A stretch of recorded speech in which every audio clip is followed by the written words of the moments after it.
and Drama presents Handumanan sa Kaawit. Ano pa daw siyang kaagi karon mo kining usa ka lalaki nga taga Mangagoy, Bislig City sa Rigao del Sur. Ang atong magtatampo nagdasangan nga Pipoy.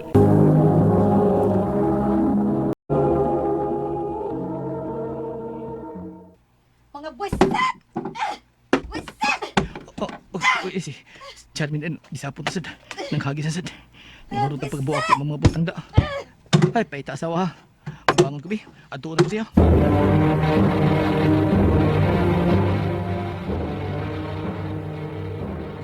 Buwisit! Ay, nga naman sa ha? Ngano ka? Uy, sa'yo pa sa buntag, nanghagi sa masuga. Nagisapot dagad ha. Kisa may dili ka puton. Nga sa'yo magkaini anis atos sinambirin ka na ningil sa atong utang. Piti pa itong sildo. Mabayaran na na to. Mabayaran lagi, pero perming dunay balance. Basta ko ang balance kaysa data. Ngayon lang kay naglihok atong utang. Wa magpundo. Ay, kay magadatam ta. Uy, patungan naman sa bagong utang. Abla ra, mura nagway data. Naningil na gyud siya, nya pahutdan ang tanan natong utang initing bayad nato. Way balanse. Ipaimpas. No impas, no utang ko no. Huh? Magnanga na lang unya ta ini. Hanggap ka sa hangin. Nagsaligrabe tas utang sa ilang tindahan. Ang atong giutang niya cash ug ingon man mga pagtaon diya sa iyang tindahan mo ni atong gisaligan. Gili. Ngita ko pagi. Ay, kapala ka. Ay, nagsapot-sapot good. Good vibes, good. Uy, ops. Ay. Pita. Pita.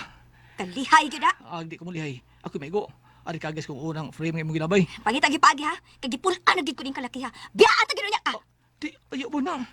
Kung di ka mawili na ko, kawilihin atong anak. Kamong duha ang dili nako kawilihan. Mulayas ko ug ibilin ko nimong atong anak. Simba ko itaon labang upito ka raod. Simba ko itaon mulayas ka. Mulayas gyud ko, timan na.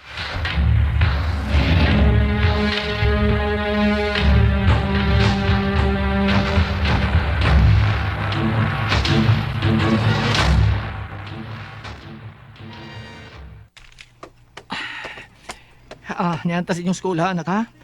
Malikaon sa papa, ha? Bye pa. Bye. Daglamig ulit ni mo pa ha. Tanaw lang papa. Di lang ko saad. Pa, ayaw na lang ko kuhaan niya pa ha. Apdi raman mi. Pauli raman ko. Tuyog akong mga classmates nga ato silingan. Maayo noon kung mauna. Amping sa pagkakaw ha? Dili magkiyat sa daan ha? Opa. Sige, ato na ko. Amamis mama ini uli ha? Dili magbad ha? Ha? Aron di siya sa puton. Okay pa. No problem. Problem hindi. Ato na sa papa. Bye. Bye pa. Kuyog nila ko dito, Cebu. May trabahong nagpaabot ko dito. Cebu. Kalayo sa ito eh. Malayo ko sa pamilya. Unya, bay. Anahirog ka din sa ato nga bilong minimum ang sweldo. Samtang dito sa Cebu, above minimum. Pwede ba gito mo overtime aron madungagan ang imong sweldo? Kay dako nga building ang i-construct. Paitag din. Wate na kong grado eh. Construction na kita ay masudang trabaho. Hindi sa pagkatrabaho, dagkong tindahan. Kay elementary graduate naman ta. Tungos ka pobre. Ano na pagmahay, bay good. Mauram sa'yo nakaya sa itong ginikanan. Mausad. Nya, saban, ha? Sama ka? Mukuyo ka na ako, Cebu? Deal or no deal? Bay, panahod na. Lunch break na. Mga araw na Bay. Bawa mo ko cellphone mo, bay. Manawag ko kong asawang ikamingawan dito sa sling. Uy, Paitay niya tas layo eh. ay, wala ba ko iloda? Lodi lang ha, kung makasweldo na ha.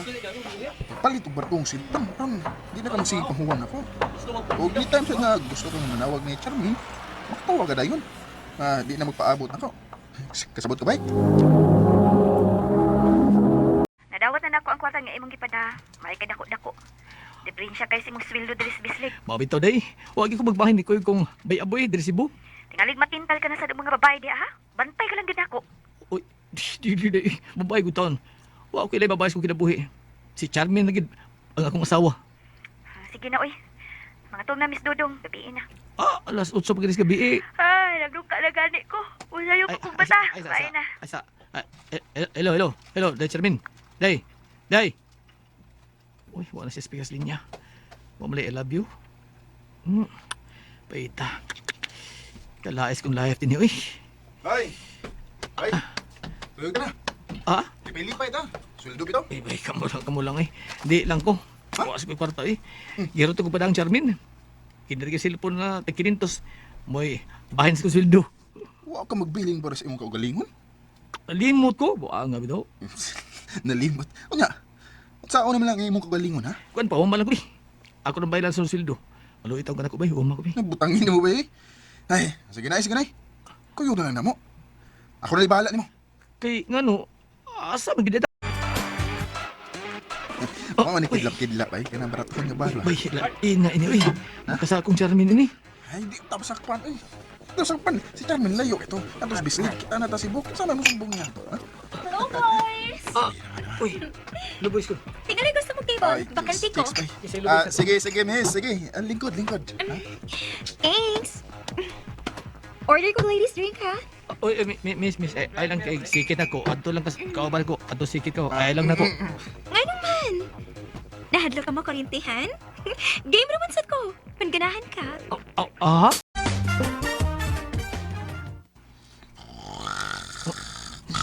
Ani ba aboy matugoy? Tabi na gubog. Ako kigagok. Di ko makatug. Mubangon ko be, may nang tubig.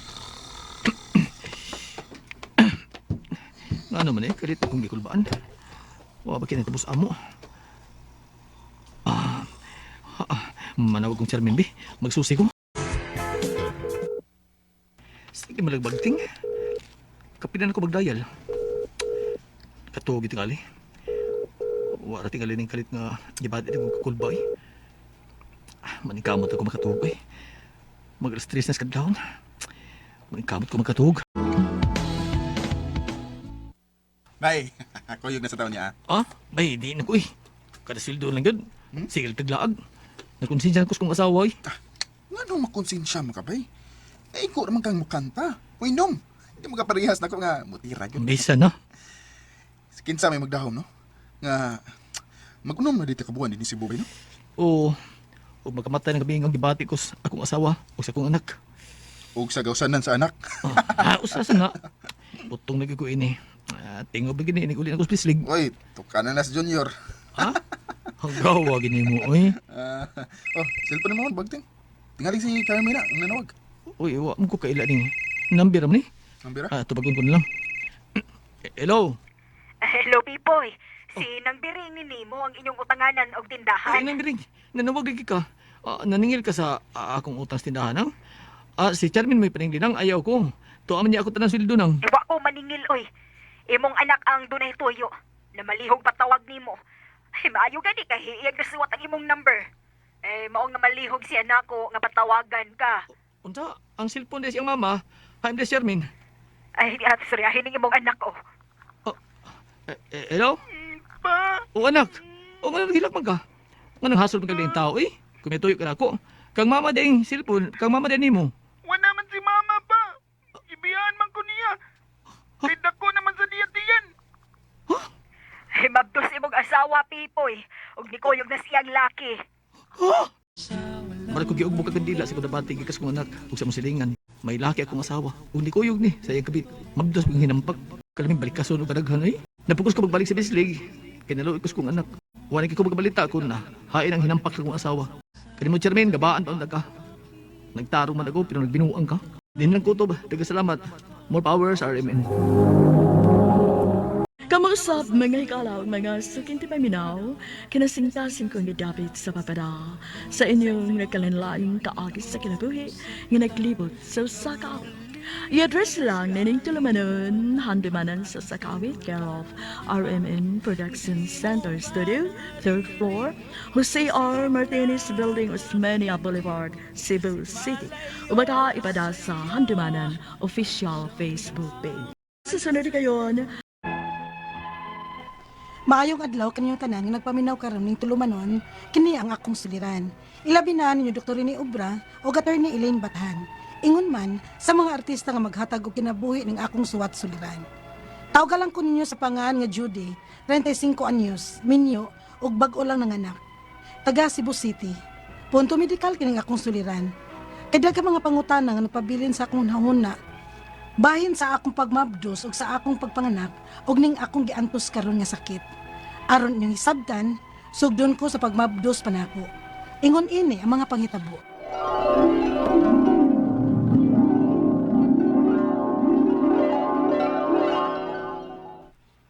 Uy, Judy, ang pingitaw ng imong gimabdos. Ha? Kaya nga naman, ma. 35 ka na baya, kung mo pa'y pagmabdos ni mo. Dahi kinaunya kaayong mga anak. Ma, Pag-exercise perme, lakaw-lakaw. Aron ba di ka maglisod sa pagpanganak? Og tumanata na nagisulti nimo sa imong ubi. Og tumara ang mga vitamins alang sa imong pagmabdos. gitumar bitaw na ko, ma. Ang katong iron lang, luod ka ayo. Oy, ay paglodlood di ha. Kay alang na nas imong anak nga naa sa sod sa imong tiyan. Alagi, ma. Ay, nag-uuljog kog unsay naong anang akong apo. Ha? Nga naman, ma. May edad na maguda si Alex kay mong bana. Kaya nga naman di ay, ma. Unsa may naaana. Oh, wadi ka pasabta dito sa imong di prinatalan. Nga di na maayog si Milya ng mga may edad na. Unsa? Ay, ni mo baya. Kung nga nung karon ka lang magkaunahon na nga magninyo, unya magbabdos-mabdos. Idaraan ka na, God. Ma. Huwag na makagustos mama ni mo na ko, no? Ayaw nagtagdagod. Kani ato pa man ko na siyang sigig pangayog apo na mong tulo ka man nagsuon. Unya unsa sa ding ako maigsuon. Nga gisunod man ko nga dugay nagminyo, dugay nga nanganak. Kayo pa gani kuno ko. Kinahanglan ko no nga ako gikuno mo una og kaminyo. O ya, nagmahay lagi siya nga nako ka makigminyo. Nga senyor na. Ay, mura baya siya og dili mo kangkang ang kamot kung may ituno na ko niya kanimo. Ha? Dah, kalagot to size mama. Dili masabot ang kinaiya ba? Gusto niya nga maminyo kog haruhay. Unya unsa ba yang gusto? Nga maminyo ka itong mga batan-o nanguyab nako, mga kaedad na nako, nga way mga trabaho. Mao nga, nigo ko nimo. Kay sure ko nga makabuhi ka gyud nako kay pensyonado ka man. At kasakit. Kanarinig apas ni mo na ko. Na uy, syempre no love ti ka uy. Kani adto pag yun nga dili jud ko ganahan og mga bas kanang mas batan-on pa nako edad ba nga manguyab nako. O kanang mga kaedad nako. Sus, ibaw ko oy. Unsa ra apas nila nako? Sex? Uy, malas. Judy, Kontento na ko nimo, Lex. Labi na sa imong pagpangga nako. Og siguro pag yun ang ugma nako nimo sa atong umaabot nga anak. salamat kay Judy. Proud sad may kaiko nga ang akong naasawa halos katunga sa akong edad. Ang gap. Pero hot pa. Nakadaginot pagod ta. Nakapamabdos ka pa nako. I love you, Judy. I love you too, Lex. Ay, tuon. Schedule na ko og prenatal ugma. O banibaya ko, ha? O, simpre, oy. Kano sa agad tingag ipasagdan sukad sa imong pamabdos. O ya karon nga umaanak na hinuon ka, di na tayo na hinong kakuyugan. Kuyugan ti ka uma, Judy. 2 weeks more to go na lang ka no sa imong expected date. Doc. Gamay man ang imong baby. Ha? Wa na si motubo sukad niya itong last nga gihiling ti ka. Deliver na lang ta. Unsa, Doc? I-induce na lang ka na mo. Kay basig naunsa na ng baby sulod sa imong tiyan. Ha? Paangkon ko ninyo nga wa ko magbati. May gi-explain nako ang doktor kung nganong wa mo tubo ang akong anak sud sa akong tiyan. Nga may diferensya ng akong inunlan kung nganong dili na siya kahatag og hustong nutrients sa akong anak. Maong ipaanak na lang nila nako ang akong anak bisan og wa pa ko magbati. I-induce ko nila o pugson ko nila sa pagpaanak nga kuwang pa sa adlaw sa schedule sa akong paabot nga panganak. Unya, Uy, ayaw gid anang induce tay kay sakit kay na. ha? Tinuod ka ti? Kana akong youngest, induce na. Sama nimo. Prenatal ra unta akong giadto sa clinic sa midwife. Apan gipaanak ko nga kuwang pag usa ka semana sa akong due date. Kay kuno, unsa gud toy sulti niya, open ako na akong puwerta ug ready na ipanganak. Ha? May ingon anak gid ay ti? Laki. Kaya ang gidepensahan sa bato sa akong midwife na lisod sad kuno kung ma-overdue ka. Kay makakauna ko hugaw ang bata sa sud sa tiyan. Mas daghan ako og complication sa bata. Kinahanglan pang i-admit ang bata og sa kasemana for medication. Unsa? Unya ti, mugo na lang ko ini. Kung basihan ang akong naagian, ayaw kay sakit gid kaayo. Ti. Lex, unsa may angin akong buhaton. Nadlok man ko sa giingon ni Titiri, oy nga sakit na i-induce. Unya ang atong baby. Mao sad lagi. Ang importante nako mao ang atong baby. Basig may paagi sila nga di lang kaayo sakit. O sige na lang. Madlok man ko sa kasakit, Lex, oy. Awa man giniingon nga inahan nga dili sakit ang pagpanganak. Sakit man gyud na. Pero sakit lagi gid mo no ang injus. Ay. Oh, Ang akong doktor na ni. Oh, may gitext siyang schedule na ako kung kanus ako niya pa anak ko. unya. Unsa man? Sige, go na lang ko. Kaya basig maunsa tuod ang akong baby sood sa akong tiyan. Manganak na lang ko, bisan dili pa na ko, Jo.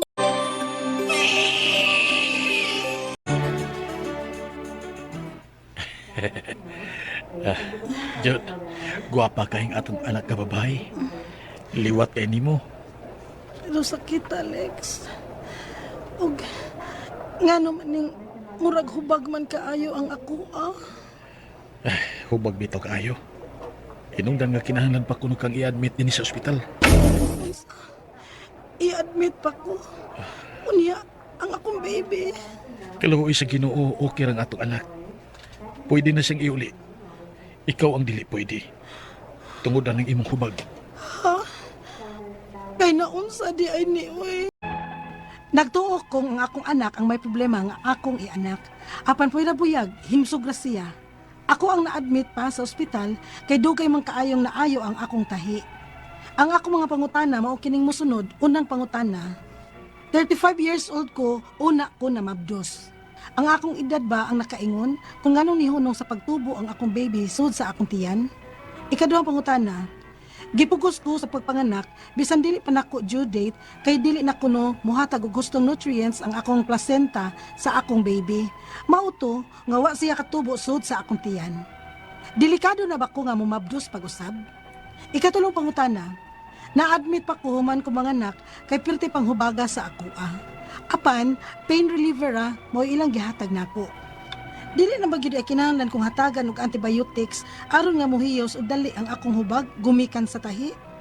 Ikaupat og katapusang pangutana.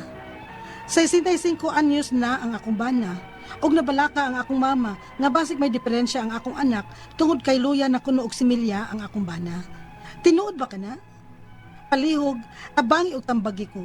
Kini ang akong suliran, Judy. Mayong adlaw mga suking tigpaminaw kini sa attorney Elaine Bathan. Kinisab si Dr. Rene Obra ang kaabag sa inyong suliran. Karong adlaw mag-uban ta kuyog ta tungod kay ako usa ka abogada. Ug ako usa ka medical doctor. Kami gihapon sa ko ang partner ang muhatag ninyo og tambag ug tubag sa inyong mga pangutana ug problema na may punto medikal. Punto legal, emotional, personal, behavioral ug problema sa mga ginadiling drogas. Ayaw na ninyong dugaya ipadala yung suwat sa suliran_612@yahoo.com. Or sa atong Facebook account, kini ang akong suliran, official writer's page. Wadasad atong ipadala sa 3rd floor Jose R. Martinez Building, Osmeña Boulevard, Cebu City. Punto medical today. Ang unang pangutana sa ato ang letter sender partner gikan ni Jody.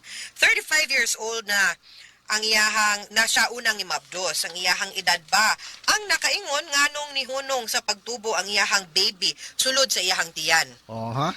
Kay nagka-problema man ni siya partner, no? So 35 years old ang iyang nanabdos. 35 years old siya na mabdos unya murag nag-miscarriage sa partner kay murag wala na ni tubo man. Yeah, Bata. actually, at 35 years old, kapabol ka pa nga mo nabdos, mo buntis, normally, no? Medyo, ko pamangka, daghang pamangka ng estrogen progesterone, no? So, ang ako balik-balikon nga, kung maabot na kag late 40s o early 50s with the main age of 52, kana, minupusal na ka, kana, medyo, wala lagi kay chance nga nabdos. Even at 35, you're still very much capable of having a baby. Kulang lagi siguro sa nutrients partner during the pregnancy, mao nga nihunong og pagtubo ang iyang baby sulod sa iyang tiyan, and maybe wala gyud proper guidance from an gynecologist or a regular prenatal check-up, no? So kinanglan gyud nato sa mga mothers nga buntis, dapat gyud nga naamoy monthly or regular prenatal check-up para mag-guided mo ug ma-inform mo sa kondisyon sa developing fetus sud sa inyong uterus until nga maabot siya sa term nga 9 months. Okay. Kadto niyang pangutana, gipugos kuno siya pagpanganak bisan dili pa due ang date kay di na kuno muhatag og sakto nga nutrients ang placenta niya. Unya, ang baby wa katubo sa sud sa iyahang tiyan. Delikado ba kuno nga mamabdos pa siyag usab kay basin kuno mapariha siguro no partner? Yes, high risk yun tingin siya nga mother, no? High posible. risk yun posible. Pwede na ka mo take the risk, mo nabdos ka pag-usap sa kung balikon, you need to be under the very close observation and care of qualified healthcare providers nga kining mga doctors of OB/GYN, no? Kay para nga dili mausab tong nahitabo sa primero na imong pagbuntis, no? Akong balikon, regular prenatal check-up gyud ang imong himuon kung pananglitan mo nabdos kag usab. Sunod yung pangutana, na-admit pa man siya partner pahuman niyag panganak kay hubag kay perti pang hubag kuno niya. Apan pain reliever ako no'y gihatag sa iya ha. Di na good nga di ba good nga kinahanglan siyang hatagan og mga antibiotics para muhiros kuno siya og dali ang kanang iyang tiyan niya maayo dayon iyang tahi. Yeah, kanang tahi nga imong giingon is the episiotomy 1, no? Kay naka-remember ko kay ako sama sa kaming tanan nga mga doctors maagi magubigay ni kini may graduate og dili may murutit og ubigay ni. So kinahanglan mig nami requirements nga mo assess ug mo pa anak yun, no? So kadaghan ako naka-perform ning episiotomy 1. Kining episiotomy 1 amo ning himuong i-cut ang side of the vaginal opening para nga mo widen ang opening to accommodate nga dili maglisod ang uo sa bata pagpagawas, no? Nya after that, after limpyuhan ang uterus, paggawas sa mga placental tissues, tahion na mo balik, tahion. Oh. So naay mga mothers nga medyo dugay-dugay maalim ang tahi sa ang samad sa episiotomy 1 na apoy dali ra. So ideally kung samad gyud na god, so kinahanglan na siya pain reliever og antibiotic og constant cleaning ng dapita para nga dili mo thrive ang mga bakterya nga cause sa infection later on. So mao na ang mahitabo nga kinahanglan ni siya para sa ako i-cover og antibiotic para why infection mahitabo, no? Okay. Ikaw pa? Ikaw pa katapusan niya pangutana, 65 years old ang iyahang bana. Nabalak ang iyahang mama nga basin ang munang nagdiferensya ang ilahang bata tungod kay tiguang ng iyahang bana niya basin luya na kung nagsimilya. Ay wala man koy andropause ang lalaki, no? Ang lalaki dili para sa babaeng na menopause, no?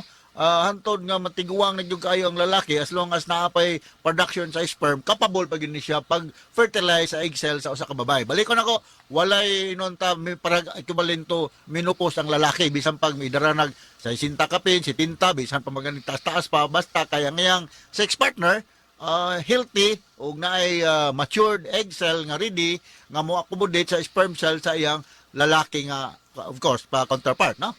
Okay, mga suking tigpaminaw hinautuntangan na may nakutlo na pagtulunan karong adlaw kini si attorney Elaine Bathan. Kini sab si Dr. Rene Obra. Daghan kayong salamat sa inyong pagpaminaw sa atong tulumanon hangtod sa sunod nga sugilanon dinhi gapon sa toang programa kini ang akong suliran gikan sa RMN Production Center, Radyo Mo Nationwide. Tatak Araman. Daghang salamat. Ug maayong adlaw.